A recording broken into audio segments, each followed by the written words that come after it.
Good evening, everyone. Welcome.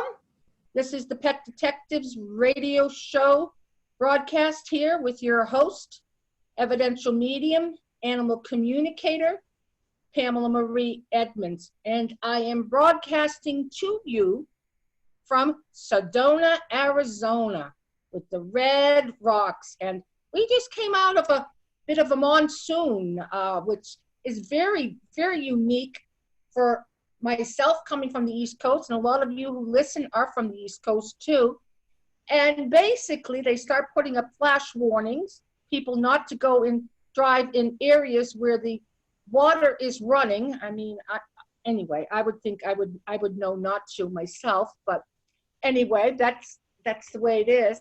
But it comes down, and you see lightning bolts here and lightning bolts there, and sometimes you get a little hail. So it's, even though we get up to 100 degrees, when we have this wonderful little bit of a monsoon, and that's going to run for the next month, it kind of brightens things up. It lightens things up. And I personally enjoy watching the rain performance is like, I want to call it, okay? So tonight, I'm here for the Pet Detectives radio show. I just want to introduce myself a little bit and then bring on our guest who was patiently waiting here, looking beautiful is what I want to say. Thank you. We'll chuckle about that. It's a little bit of an inside joke. And so I am your host of this particular radio show, the Pet Detectives radio show. And the show runs weekly at the same time via Zoom. Once the show has been completed, recorded, I transfer it to YouTube. So people can listen to it at any time they want. They can share it with friends, loved ones. It's just an opportunity for it to get out there and first off, to share the wonderful wisdom and knowledge we get from the different guests, the different topics, but also to help people who are seeking. And this is really what these shows are all about. I do two shows, this one and Love Never Dies, which was last night. You can find that also on YouTube. If you go to my website, PamelaMarieEdmunds.com, what you will find there is one page for each show. The Zoom information, the meeting number, and the password are there for each show because they are different. But each show, if you watch, say you watch this show here tonight, the codes that you used to get into Zoom are also workable for next week's Pet Detectives radio show. So I guess I want to touch real quick, what are pet detectives? And this we're going to get into here with our guest. Pet detectives are a group of, I'm going to say, highly sensitive individuals who have refined those sensitivities. And what they've been refined to is animal communication, talking to animals, finding out how these animals are, any sort of behavior issues, but also it's gone one step further, and that's where the detective piece comes in. Many people, their animals just disappear. How many people have lost a cat and never seen it again, never knew what happened to it? Or the dog took off but was doing it in a place the dog did not know. So of course, it's pretty scary for a pet parent. So what happens is we as a group work with different levels of our, I'm going to say our skills, our sensitivities, to assist in tracking down these animals. And some of us are capable of doing mediumship too, which is pet communication with the other side. Or I like to call it pet mediumship is what I like to call it. Or pet spirit communication, something in that realm. Because the bottom line is the pet still here or is the pet on the other side? And it's quite a unique, I want to say unique ability to do. So our guest tonight is Mari Cartagenova, and Mari is in the Boston area of Massachusetts. Is that clear enough for you, dear? Yep. Close enough? Okay. And Mari and I connected through this group of pet detectives that have gathered together. And Mari is a psychic medium. Matter of fact, she's won several awards. Am I correct, Mari? Yes. Yeah. Do you want to share some of those? What have you got? Sure. I've won a fabulous feedback award winner, psychic of the month. I'm part of the Best American Psychics, and they have Psychic of the Month, of the Week, of the Year. So I've won that a number of times. Right. Featured blogger. There's been a number of awards, which I'm very grateful for. And you have the talent of animal communication. Yes. Yes. And I know you studied with some of the, what should I say? Some of the elite teachers in the way of honing your skills. Absolutely. Have I touched most of what we want to touch? Maybe we want to mention PDI, Pet Detectives International, or Pet Detectives Inc. There's a couple versions here we got going, but the whole point is it connects you to those of us who can find out if your pets are around and what's happening. So how did you get into this animal work? I know you're an animal lover. Does that tie into it? I bet it does.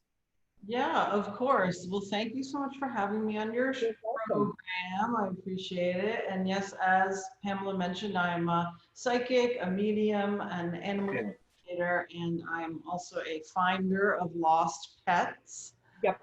What I like to say, I'm also a best-selling author. There's the book that I'm part of. I actually should have had a copy with me so I could hold it up. It's called Heaven Sent. And it's a collection of stories about animals who have touched our hearts in miraculous ways. And it's available on Amazon. You can also get a copy through me if you want a signed copy, but it's readily available on Amazon or other booksellers. And that was a really fun project. And I believe you're asking about how I got into working with animals. You know, that's a good question. I mean, as everyone is, I think, an animal lover, and we have pets. And when I started working as a medium, there's some type of, I don't know what to say, a stigma or a feeling in the spiritual community that sometimes it's difficult to work with animals. And when I found this out, you know, some people say, oh, I don't do that, you know, that's too hard or something. And I was thinking, like, why would it be any harder than working with spirit? And so I basically just tried it. And for me, the way that I connect with animals is very much the way that I connect with people. You know, it's that energetic soul to soul connection. And, you know, and that's what I've been doing. And obviously I've certainly studied, like you mentioned, I've studied with James Van Praagh and Tony Stockwell and Lord Rainbow and Lisa Williams. And, you know, for me, I was thinking if I was going to study with anybody, it might as well be the best people I could find, you know? Yes. And so just through years of honing my craft, it was just became apparent to me that my connection to animals is very strong. And I just started to do it. And now that's probably about 50% of my business is working directly with animals that have crossed, animals that are here. And then also there's the lost animal component as well. Yes, yes. How many animals do you have in your household, I will call it? I heard there's 3 kitties. Well, we have 3 kitties, and there's probably one lurking around waiting to get into my studio area. And we also have 2 horses. So we love horses in my house. So they're not in my house, although if I could have them in my house, I might. But, right. And I believe you have a talented daughter who works with the horses too, right? Yeah, she does. And I ride sort of on and off, but in order to be really good, you really need to dedicate a lot of time to that. But yeah, my daughter's won numerous awards and rides all up and down the East Coast. And yeah, so it's a lot of fun. I love being a horsey mommy. So. Awesome, awesome. So what, how do you use your animal communication? Obviously, we've listed a couple ways of doing it to help find lost pets, to help connect with an animal on the other side. I know you've also had some experiences in doing these. Should we say cases? Because we call them a case usually. What can we share to the listeners? We've just begun, and it's like they want to know a little bit more. Like, okay, there's several kitties that are present with their pet parents right now. Well, What would you encourage them? What would you encourage them to what do? I would like to say, and sorry to cut you off there, is pet parents or anybody that's watching this later, what I always tell my clients is that I'm not magical, and what I do, anybody can do. Yes. It's just a matter of, you know, if you wanted to be a bodybuilder, you'd cut carbs and go to the gym and lift a lot of weights and things like that. It's a matter of training yourself. So know that all the pet parents that are listening, this is definitely something that you can do as well. So that's number one. The other thing I want to say is that your animals understand you. You know, sometimes people say, oh, I talked to my dog, haha, that's so funny. But it's like, they do understand. I mean, their understanding might be slightly different than ours. It's like if you talk to a baby, they understand you even though they don't know English or whatever your native language is. So you need to understand that the animals do understand you, and as you're talking to them, sort of keep that in mind. And you know, one of the little tips that I like to give my clients is that if you're leaving and you're going someplace, it's really important, especially when you have anxious animals, to let them know, okay, I'm going to work, I'll be gone for 4 hours, you know, I'll be back at 5 o'clock. So they have an understanding of no, you know, I don't think their understanding of time is the same as ours. But if you just walk out the door and you're like, see ya, then they, you know, they can get very anxious because they don't know if you're leaving for a day or for 3 weeks. So it's really important to let them know, like to have the respect for them almost, to let them know that, you know, when you're coming back so they can settle a little bit in that knowledge, you know? Mm-hmm. Yep. Because often people will have their animals greeting them at the door, right? Yeah, of course. And a part of it is like, where the heck have you been? I've been waiting for you and I've been worrying the whole time. I don't know where you were. So, you know, they might probably still meet you at the door, but their energy will be like, I'm so glad you're back. Thanks for letting me know, versus I was very worried and where were you? You know, like that type of energy. And it is easy to, when you've been doing this a long time, like I have, to pick up those subtle differences in energy as to how the animal is feeling and what they're doing. Yeah. Right. Is there any particular behavior you can acknowledge and that comes to mind to you? Maybe one of your pets or another pet that you recently did some work with without having to share who the pet is? That's right. I don't want to name names. They named names. Well, confidentiality is one of the Right, confidentiality, absolutely. But no, there's a cat that I worked with recently that every time either there was stress in the house, people were arguing, or on the flip side of that, and when it was kind of boring and nobody was paying attention to him, he would knock everything over. Now, I know that that's a normal thing, but he wouldn't just knock over like, you know, something small, a pebble or whatever. He would like go to the vase filled with water and knock that over, or a big glass, anything that was big and heavy that could break and cause damage, because he was basically saying, hey, there's a lot of tension in here in the air and it's upsetting me. Or on the flip side of that, it's like no one's paying any attention to me and like I'm sad. So the way they act out is very indicative of how they're feeling. Excuse me. So it's important to pay attention to what your animals are doing, because they're not doing things in a vacuum. And he was here earlier, Sylvester, who happens to be picture on for this show. He is one of the, I guess, I'm going to call him the mascot because that's nice. What it is. But he's disappeared. But what we had a little thing going on earlier, and I know when he starts doing negative things, it's like, Mom, I want your attention. Well, Mom sat down at the computer before she put his food out.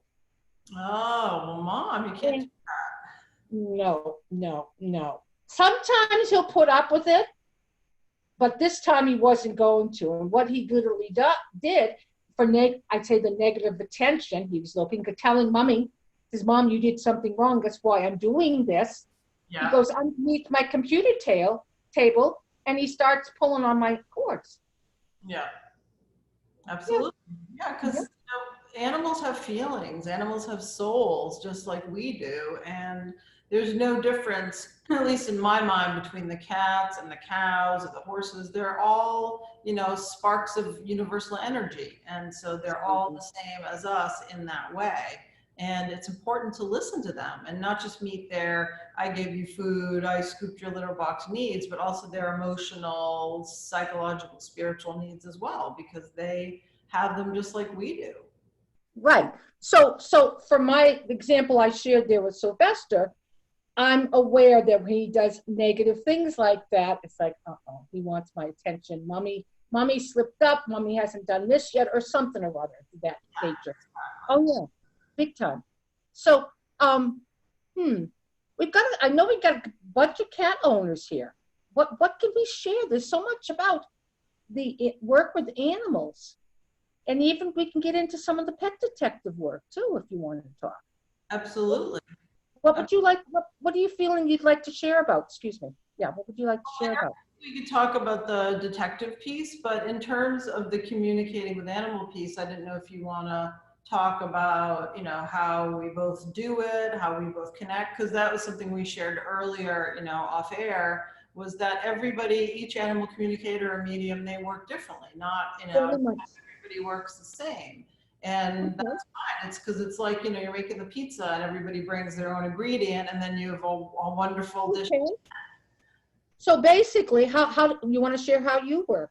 Sure. The way I work, like I said a little bit earlier, is I do work the same way with mediumship. So for me, I'll meditate or I'll get into that really quiet space. And the other thing is I like to tell my clients is that whenever you're in your head and you're thinking in your head, like, have to go to the grocery store or whatever, anytime you feel your energy up here, it's not your soul. It's really more your ego, it's your human, whatever you want to call. So before I work, I'm very aware of sort of like when I'm up here versus take the deep breath and sort of drop down into your heart space. Because for me, that's sort of where the seat of the soul is, and that's where all my work comes from. So I make some time to make sure that I'm quiet and I get into that space, whether it's meditation or grounding or whatever.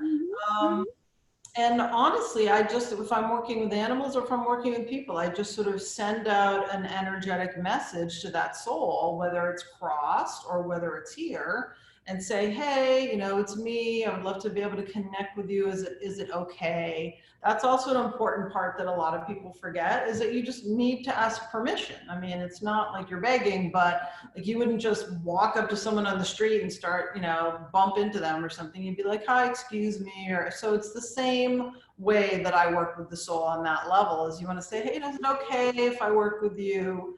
And then I just ask them, and I've never had an animal or a spirit say no to me yet. So that's good. That's a good place to start. And so I ask that question, and then they start to share information to me. And the way that I perceive information, I'm sure, is not the same way that all other mediums or animal communicators perceive it. But I'm very clairvoyant. So if I'm sitting with a client, I'm usually looking off to my left, because for me, spirit will come in on my left. And when I say that, I see images, pictures, almost like little clips of movies. So I'm not like seeing them with my eyes. I'm seeing them with my spirit eyes or my energetic eyes. And as they drop these little bits in, I talk to the client, and we're able together to interpret like what they're talking about. Like, for instance, today I was working with a person, and we were talking about one of her dogs, and this dog kept talking to me about mathematics. And so I was like, and I knew the dog was smart, and I'm like, okay, well, your dog's really smart, but he's showing me a lot of numbers and a lot of math, and like we're trying to figure out like why that's showing me math. And it turns out that his mom, his owner, is a math teacher.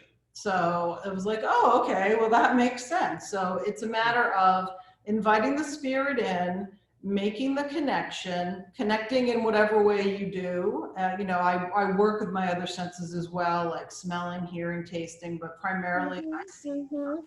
And then getting that information and with your client interpreting that information. And that's how I work. And I'm sure, Pamela, you work in a very different way. Well, for example, Sylvester, way I get information from him is basically he's giving it to me telepathically. Okay. I need to be in that nice centered space, like you were talking. I personally have a prayer that I put out and call in all those that the higher beings, etc., and ask for protection, because I want to be protected in the way that I'm receiving from the highest good, and continue in that way. So Sylvester, like, I'm lying in bed one night last week, and I was feeling a little sad. I wasn't feeling good. Okay. And I went to say something. In my mind, I said, I love you, Sylvester, because he's cuddled up right with me. Aww. Next thing he's doing, he's licking my fingers. So it's like he's hearing me too and understanding it too. So it's a two-way street. But also at one point, it's like, Mom, it's going to be okay. Because Mom, it's going to be okay. So that's one way of communication here, like direct to the animal, which is very much what you do. My other form of communication is through my spirit dog, Earth Angel. And Earth Angel was really who got me into all of this. In the way of animals. Before that, I was already a practicing medium. I was working in a number of churches, etc. And an animal would pop in once in a while with a loved one. But it wasn't always the focus. But what also happened is I learned how to channel and communicate me, get out of the way totally, and allow someone to communicate through me. Well, after I'd gone through the grieving process with Earth Angel, he started communicating to me, and I saw how much easier it was if I would go quiet and go within. Right. It's like he brings a full-fledged message. Like we had a recent, I'm going to say, check that we do amongst the pet detectives is once in a while, one of us will want to double check with the partners and find out, what did you get? Is this pet here, or is this pet on the other side? We did one just within the past week, Mari, right? Yeah. And there was a total of there's 4 of us. And that with Earth Angel, what I do my prayer, and then I hear from him. If the pet's on the other side, I hear, Mom, he's here with us, or she's with us. Or if they're not, he'll start giving me more other information, validating the animals here. So they all work very different. Matter of fact, one of our teammates, Rami Bueller, who's from Australia, she did a show recently, and it was about how she basically does it intuitively. With vision, it's kind of like what you're doing, but she doesn't think that like flashing. She doesn't believe she's doing it mediumistically. And I need to say, anyway, that's okay. I believe she does do it somewhat mediumistically, but we all do it in different ways.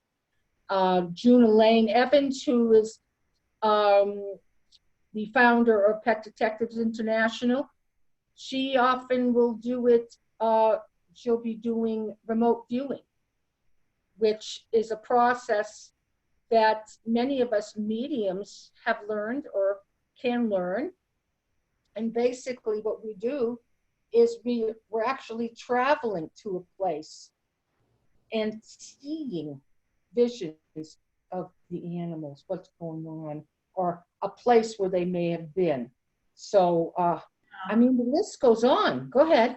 No, I was just going to say, because as it's interesting, the way that I work with animals, with their hair or cross is actually different than the way I work with missing animals. Because the way I work with missing animals is similar to what June does. I almost, energetically go to the spot. I connect with the animal in the same way. However, Mm-hmm. can you show me where you are? And then they'll take me to a place. And I also work with missing persons as well. And I ask the same thing of their spirit, and they'll show me the scene. They'll show me the woods or wherever it is they are. And then I'm able to walk, the police or the investigators through the scene and show them, yeah, they showed me this and this. And part of my work with the missing animals or persons is if they send me videos or pictures, I can usually tell if the animal has been through that spot or is right nearby that spot. Mm-hmm. Mm-hmm. And I think Mm-hmm. that's part of like the remote viewing piece. So it is really a Yep. little different than just the connecting to spirit for just like I'd say a regular animal reading. Well, and as you're talking, I'm being reminded, Earth Angel has taken me on a remote viewing too. Yeah, it's It's cool. kind of like the Peter Pan scenario where Peter Pan comes to the kid's window and they hold on to him and they fly with him. He's got the power, okay? They don't. So it's like I'm holding on to Earth Angel and we're scanning through the area and verbalizing as we're doing it what's being seen. Right, exactly. And, until you were talking, I didn't really think about how there's a difference between how I work with, just regular animal communication versus missing animals. But there is actually a difference because when they're missing, they take me on a little journey. I started here and then I ended up over here and they show me along the way like a little path. So yeah, so it was interesting that you Right. brought that up. Right, right. And you mentioned too, we've mentioned a couple times mediums. We're talking mediumship in comparison to animal communication. Basically, if you can do one, you can learn to do the other. Right. Absolutely. Because yeah. And yeah, and as you touched upon, these are gifts that anybody can learn. They've Yeah. just got to have the right people to help to unfold them, so to speak. There's a need to let go of controls, so to speak, so that it's like you go with the flow, right? Yeah. And the information comes in from a totally different place. It doesn't come from our head. Right. It flows in through the right side, is the way I understand it. And obviously it's connected to our heart, as you spoke. So, yeah. Exactly. So it is really fascinating. And I think the longer, at least for me, that I do this work, it's like it's never the same. I'm always surprised. Don't you find that? Because Yes. it's different things come up or different ways of connecting, or it's almost like once one of your clairs, your clairs are your senses in which you're able to connect psychically or, mediumistically. And I use a lot of my clairvoyance, but I also will smell things sometimes, or I feel things in my body, or I know things. So different times, your different clairs are stronger than others. And like Pamela just said, it's just a matter of kind of going with it. Like this isn't something you can control. If you think you can control this, it's not going to work. It's a matter of, like I say, breathing in, letting go, and just allowing, and just give what you're getting, because I know, I've been doing this long enough that spirit never wastes a message. So it's just up to figure out what they're talking about. And put yourself in the light. That is huge. Put yourself in the light, however that means for you. You're talking about sitting, meditating. What are we doing in meditation? We're raising our level of consciousness. Yeah. And if we're working with the other side, spirit side of life, they lower their consciousness to be and meet with us so they can communicate through us. Yeah, absolutely. And, James Van Praagh talks about running your energy. So whenever I'm doing that, I think often about that, about how it's sort of like building up your own energy. And like Pamela just said, almost projecting it up so that spirit can lower theirs a little bit so we can meet somewhere in the middle. And that is very different than, like if you're watching TV or at the supermarket, like that energetic level is very different. So when people say to me, "Oh, do you see spirits around all the time?" I mean, I don't. I either I'm working or I'm a normal person. So, like, I literally, not kidding, had the UPS guy come to my house and he had a package for me and it had my business name on it. And he's like, "Oh, who do you see around me?" And I'm like, "No, nobody. Can you just give me my box?" Like, I'm not. So it's not like it is in the movies where, there's spirits flying around everywhere, at least for me, like when I'm working, I elevate and I'm connected. And when I'm not, I'm just a normal person like everybody else. I'm not flying around on unicorns or anything. So. Well, and I learned the same thing. That's the way to take care of ourselves. Yeah. To set limits and boundaries with spirit. If spirit's coming in at night, waking you up, yeah, that's definitely inappropriate. Yeah. And to say no. The bottom line, say no and not accept anything. Closing down after we complete sessions, whether it's a one-on-one session, whether it's with animals, whether it's with people, whatever, closing down. And it's however we choose to do that, whether we close our chakras down, whether we choose to basically thank spirit and do like a closing prayer or something, whatever works for us. Whatever works. No. Yeah, and I think a lot of it is intention. So a lot of people, and of course, everybody works in their own way, and that's fine. But for me, a lot of it is, it's like, what people have said, because I teach classes as well, and mediumship and animal communication. Or like, well, what if I'm, my teacher told me that I'm spinning my chakra the wrong way or something. I mean, for me, a lot of it is, and maybe for some people that works, but it's the intention. It's the intention of opening, the intention of closing, like Pamela said, of surrounding yourself in the white light and then putting the intention out there. And it's like I tell people, like, my crystals, they're not like magical. They're not like, explode.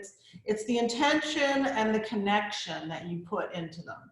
And that's how it is for everything. And so people need to understand that there's not one right way to do this, and that everybody that does this work, and if anyone who's listening to this starts to do this work, there's not the one right way. Every teacher teaches differently, and you need to find that teacher that you connect with, and that's what's going to work for you. Right. Or teachers that you connect with. Yes, exactly. Yeah. It's kind of like choosing a doctor. Right. You may not resonate with this one doctor, but you resonate with another one. Right. But the first point I've learned is about teachers is if we're drawn to one, we got to trust that, because that's our intuition telling us there's something there for us to learn. And seeing, working with different teachers, not crazy like, I mean, maybe a handful or something over the years. My point being is we can learn a lot of different things and we can pick and choose what works best for us.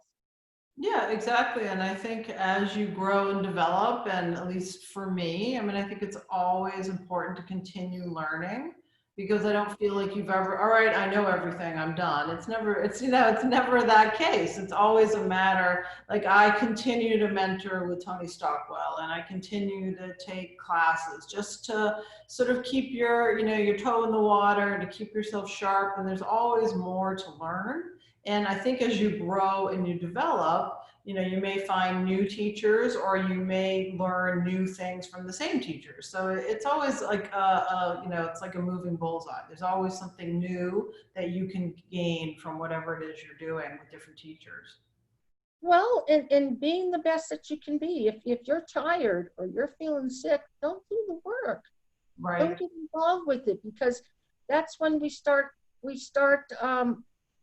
the inaccuracies come in. Let's put it that way. Or they can.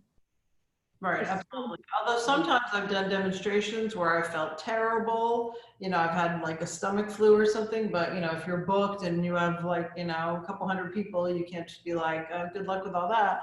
So I've gone on stage feeling sick, but when I'm working, I'm 100% fine because spirit will step in and take care of you. And then when I get back off stage, I might not feel so great, but and obviously you need to know your limits. If you're very ill, of course, you shouldn't be working, but there is, if you have a cold or something you're kind of working through, I've seen a lot of mediums do it because spirit does come in and take care of you while they have a way of protecting you and caring for you while you're working. Well, they also have healing energies they can bring for us. Yes, absolutely. Us working with them working through us, it's a form of some healing we can receive. Absolutely. And it's absolutely because that's actually what happened for me when I first started doing development circles. It was more about me being in the energies and assisting me in progressing myself. And that's another aspect of this. We need to keep growing and changing within ourselves. 100%, 100%. That is so important. Yeah, and I think the animals working, and again, I know a lot of mediums that don't work with animals for, like for some reason. They think it's hard, or I don't know, they're not drawn to it. But for me, working with the animals is not only healing in itself, but there's always lessons. Like I feel like even when I work with the animals, they're always teaching me lessons. Because they, I feel like our animals are our greatest teachers, and, they're kind and patient. And when things are going wrong, they're mirroring us or showing us what's going wrong. And us human beings can be kind of thick sometimes. So we really need their presence to sort of help us develop and evolve more. So, I'm grateful for all my little fuzzy and feathered and hooved friends. Yeah. So, animals. We got who we got on board here? I saw Carlin with a beautiful black kitty, I believe. I'm betting Kristen brought forward a cat, or can bring a kitty forward. Is there anybody who's got? Maybe we can start do some questions. Sure, that'd be great. And hopefully we can stick with the topics that we've been talking about. Yes, we've done a little bit of talk around mediumship, but some of these people who have these pets and are working on the pet communication are also opening up their mediumistic abilities too, psychic and mediumistic abilities. Right. It all kind of comes together. So yeah, I'm going to answer some questions if anybody has like developmental questions or just general, spiritual. Well, right. And let them think for a minute, but this is something that's been on my mind for a few minutes. If people want to connect you, I want to make sure that your information gets out there too, Mari. What's your website, sweetie? My website is mediummari.com. So it's mediummari.com. And right.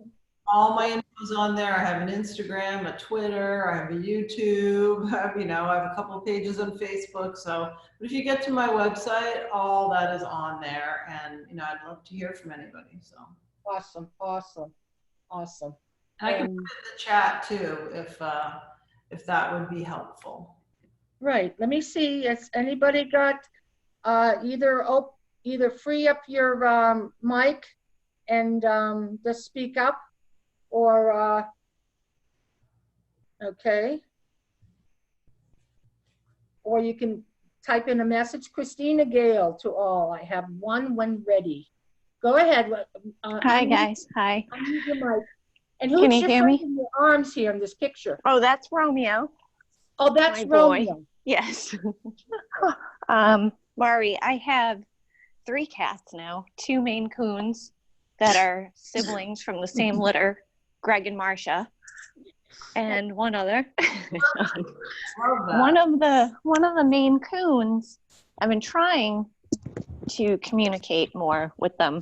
I think I always communicated better with the dog for some reason. I don't know I don't know why, but Marsha has been going through this spell of every night running around the house crying. I'll come out, I'll say, what's wrong? What do you need? The door's open, you can come in the bedroom. But she just continues, almost like she's like speaking, like you can like, hello, hello, you know? Yeah. And I'm just trying to figure out like maybe how I can help her if something's bothering her, or I don't know what her issue is or how to deal with it, I guess. Sure, and sometimes as pet parents, it's hard for us to connect to our own animals. And whenever I tell my Okay. they're like, that's why I'm trying to learn this, because I want to, it's not impossible. I mean, I connect with mine, but it's almost the same principle as that's why a doctor doesn't operate on his own child, because you have that like human connection to them. Yep. There's all those feelings. But I'm feeling a couple of things as you talk about Marsha. I mean, I feel like sometimes, and I have a one cat that does it sometimes they're just kind of amped up, just like us. Sometimes it's like, whatever, it could be the moon cycle, the energy. Sometimes they just kind of need to get their zoomies out. And since cats are nocturnal creatures, sometimes Okay. it is that, because they could be chasing a moth or something. But as I'm sort of connecting to that energy a little bit, I feel like Marsha is connecting with or seeing some other spirit animals in your house. Like I know you mentioned dogs. So I feel like there's other animals there that might be freaking her out a little bit. And sometimes they, because I know that my spirit cat comes in, and sometimes my cats are like, what is that? But by now they're used to him.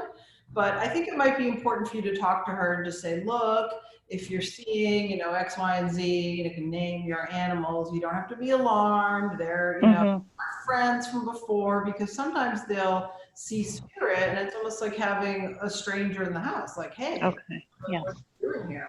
Like, I thought maybe that was the case just because she'll be looking at a certain thing and almost looking at me like you don't see that. Right, exactly. Right. Oh, You're like she'll look in one direction and then look at me like, what's wrong with you? Why don't you see what I'm seeing? So okay, I'll talk to her.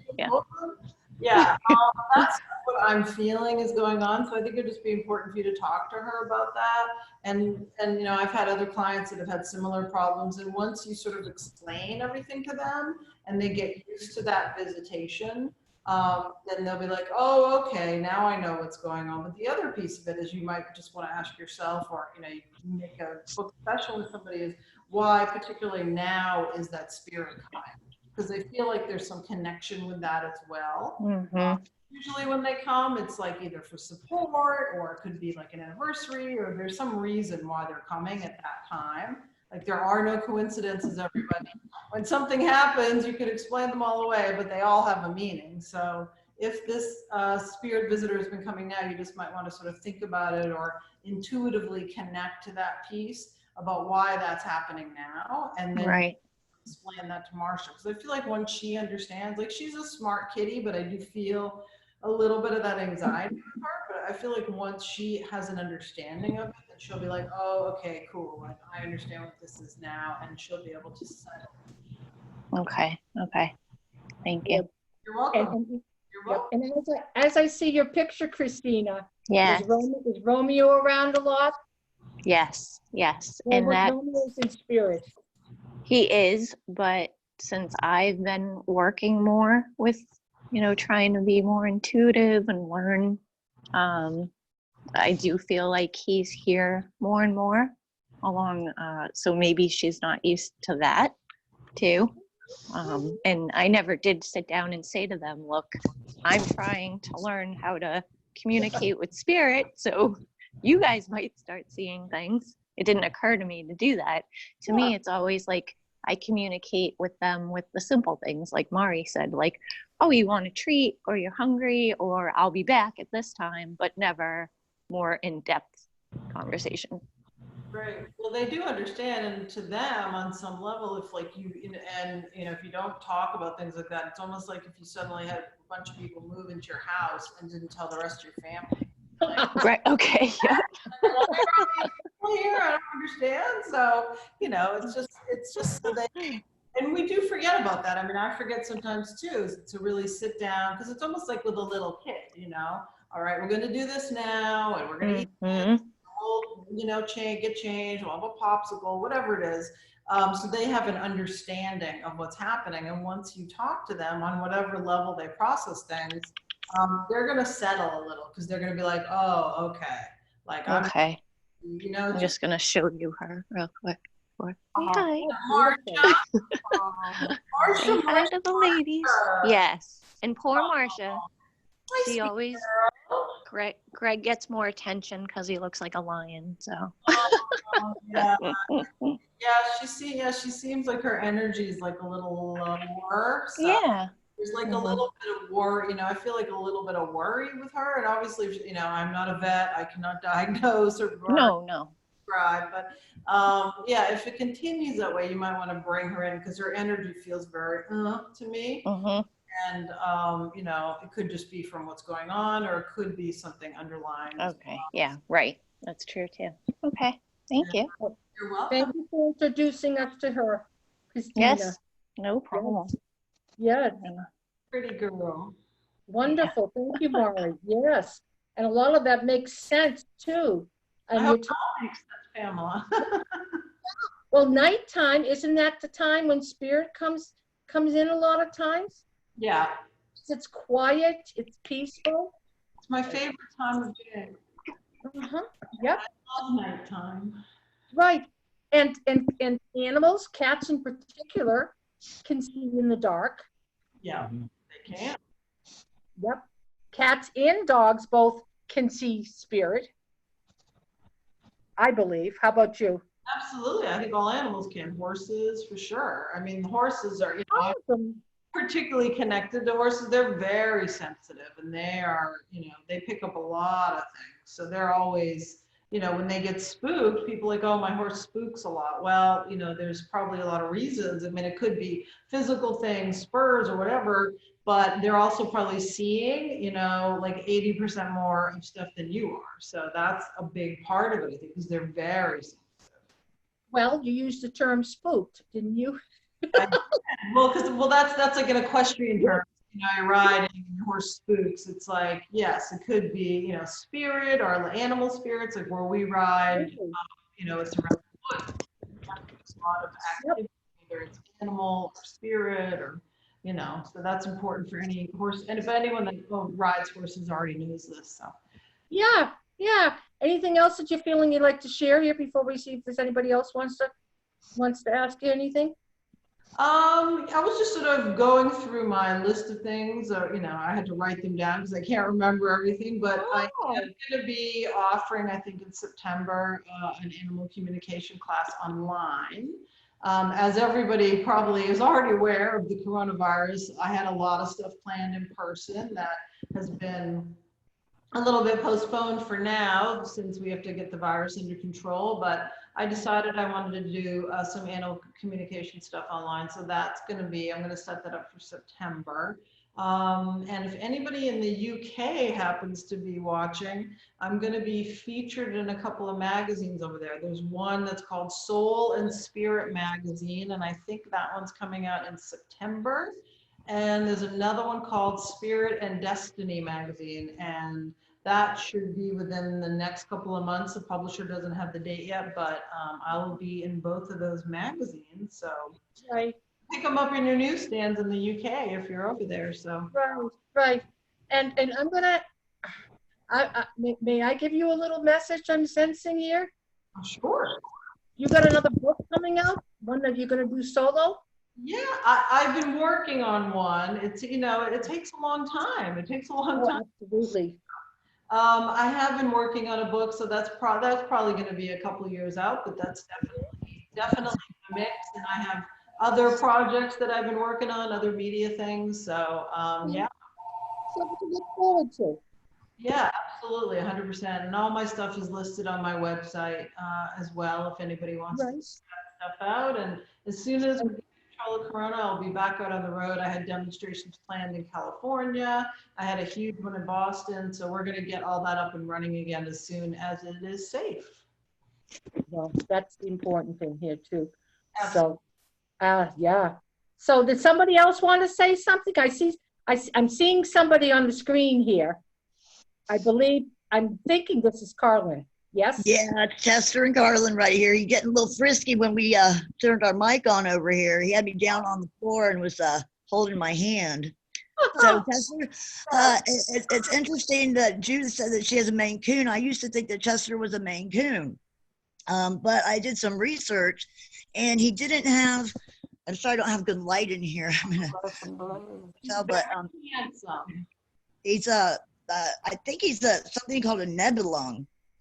Was a mix of a Russian blue in the 80s in Colorado. It's a very rare breed, and they all are this very distinct color. He's a very dark gray. Yeah, he's never this color. He's beautiful. What a Handsome, yeah. And Chester is actually named after Chester Bennington that just passed away a few years ago. And Chester used to sit in the room and stare at Chester Bennington's poster like he knew that that was who he was named after. And he's getting a little frisky right now. And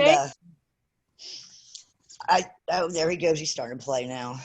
He was sleeping in the beginning, you know, at my feet. Now he's getting all frisky. So I think he knows. And the singer Chester Bennington, someone that I really looked up to, was kind of my idol and whatnot. But unfortunately, he passed away. But I was just interesting that Judith said something about a Maine Coon, because that's what I thought Chester was. And the Nebulum is all the same color. They're very distinct. They're not like striped or black or white like all your other different breeds. They are this color of the Russian blue, and they were mixed with the long hair. I don't think he is, you know, I don't have papers on him or anything like that, you know, from a breeder, but it was very interesting to finally find, because he's very, he doesn't like anybody else. Nobody else can touch him.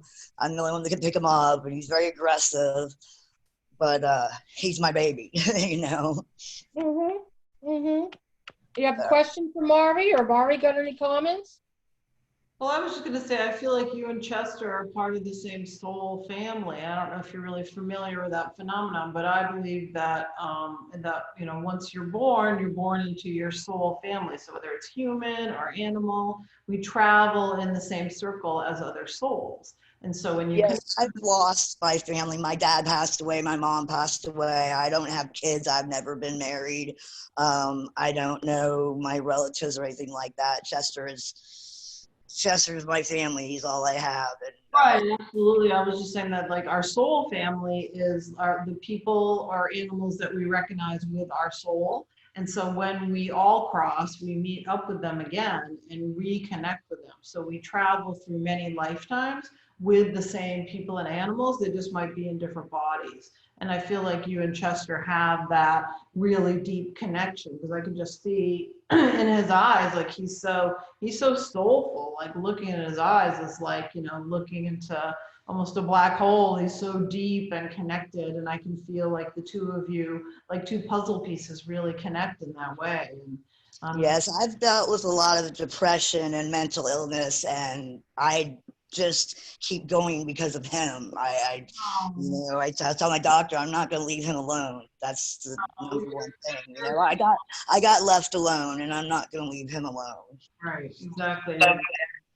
He's gotten lost a couple times and gotten right back to me. Yeah. You know, he goes outside. He don't ever leave. You know, we're fortunately living in a motel right now because there's a roommate that had lost a place, and he's just as happy as he can be. Just wandering down the hall. Well, but he's beautiful. Definitely, but he's a very aggressive kitty. He's not a lover, except with me. Right. Thank you for sharing him with us. Very much. Thank you very much. Is there somebody else that wanted to speak? I just noticed Judith popping up a couple times. Oh, okay. Can you hear me? Is that one of your pets on the wall? Well, that's my boo. We talked about him the last time we were together. I've had cats. I've had lots of pets over the years. I had cats before I had my last two dogs, and Boo, and then I had a smaller dog. I had the smaller dog before Boo came into our lives, and Boo never cared much for the smaller dog. He was just, and then we had a step dog too, and but he was always mine, and he was the last living dog I had. But when the smaller dog, when I took him to be put to sleep, and I had put him in a laundry basket with a blanket.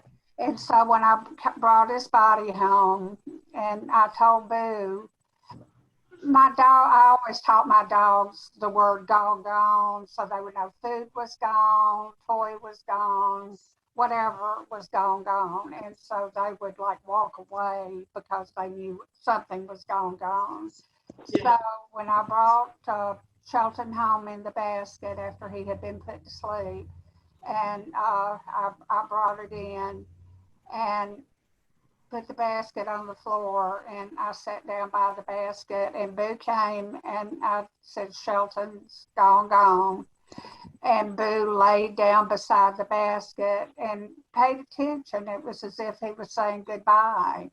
I thought he might dance a jig because Shelton was gone, and then it would be just us. But it was so respectful and so quiet. I had never seen this behavior in Boo before.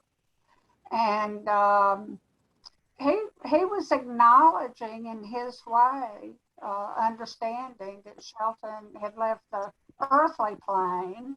I don't know if he had understanding of Shelton going on in spirit, but he acknowledged his passing out of the body, and that he was no longer in that body. And it was very obvious. This guy, though, he was such a special and precious dog, and it was. I told Pamela Marie that he's been gone a little over 2 years now, but he has been with me every day. Now it's not as outstanding to me now as every day for a while he was with me. Every day. And when I'm on the computer here, like now I have a desktop, he's always right here by me. And his big head is right here. Because he would always, if I was on the computer too much, he would put the big paw up here and he'd say, that's enough. That's enough. And I know a lot of pets will do that. They'll let you know when that's enough. Cats are really good about walking on the field to let you Yes, know. they are. They sit outside and paw at the door, yeah, for sure. Absolutely. Yeah, that's a beautiful story. And, you know, just connecting to Boo's energy. Like, I feel like he was more human than he was dog, you know? I can definitely feel that from him. And I know you guys had a very special relationship. Oh, we did. He was my guy, definitely. And I let him know he was my guy. And I know he didn't like for me to leave the house, but there were times I had to go. We had our little ritual with the treats. And this was a firm ritual that we had every time. And I would let him know I'll be back, and I would put treats down for him. And where normally he was a very slow, methodical eater, he would take care of those treats and watch me through the window as I left. Yeah. He had his own little table, and he would watch me through the window, and he would still be looking, and I swear he never moved. He would still be there when I returned. There he would be. You would see that little head a big head in the window watching. It's like a love story, you know, as you're talking, it's like a love story. So really, really beautiful, really beautiful. Yeah, and I'm glad that you realize that he's still with you, because a lot of people, I'll tell that too, and they'll be like, oh, I don't know, I never see them. So even though I can feel they're still with them, it's really great that you're able to feel that he's with you. And that does kind of wax and wane a little bit. Yeah. feel them more, and sometimes we'll feel them less. Like they're not with us 24/7, but they are there. And for you to know that and have that comfort is really beautiful. Yeah. Judith, thank you for sharing that. You're Thank most you. welcome. And I've thank you, enjoyed all the Mari. stories. Yeah. Right. That's awesome. Right. We're just about out of time. Is there anybody else on board here that didn't get to say something? I think we got the whole group. I think so. Small but powerful. How's that sound? Oh, Okay. very powerful. So Mari Cartagenova from the outside of Boston, Massachusetts, is a psychic medium, animal communicator, author. Anything else I want to put on that list? Finder of lost pets. Absolutely. Pet detective, should we say? Yes.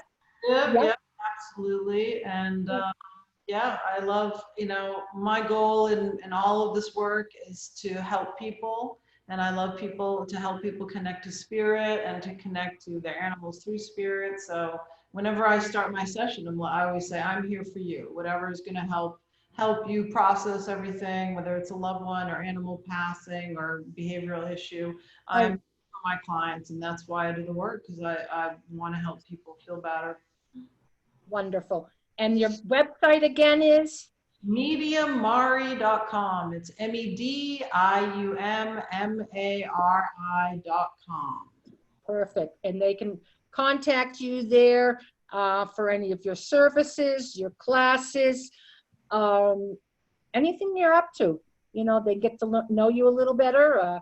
Look to see if you're doing any other broadcasts anywhere at any time. And I know you enjoy doing these kind of opportunities to connect with other people and to share your gifts. So absolutely. And yeah, thank you, Pamela, for having me on. It's been great connecting with everybody and talking about what we do and helping animals connect to people.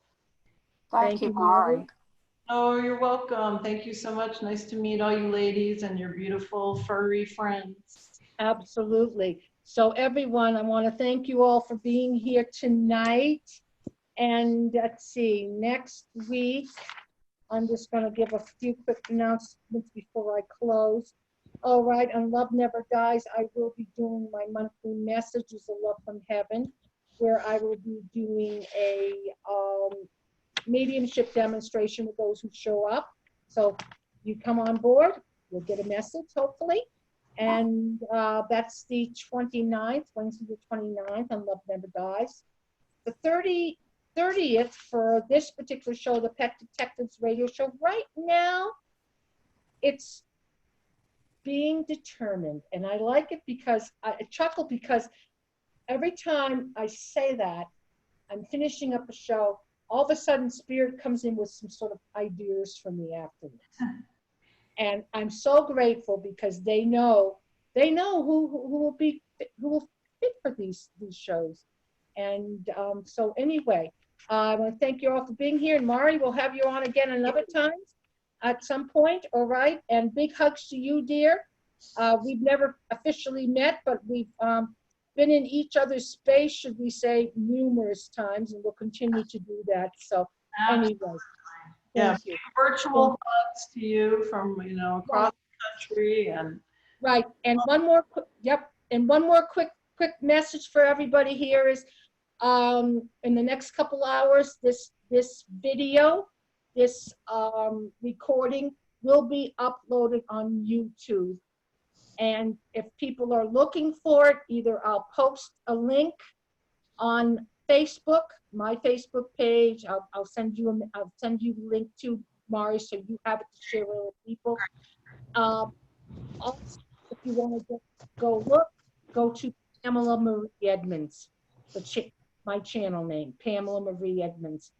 And if you like what you see there, please subscribe. That way you get a message when new uploads have been done, new recordings are there, and very likely there'll be something to be interested in listening to. So anyway, be safe, be well, and bless all of you.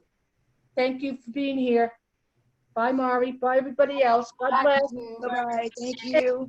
Closing out here now. Bye, bye, and bye all the animals.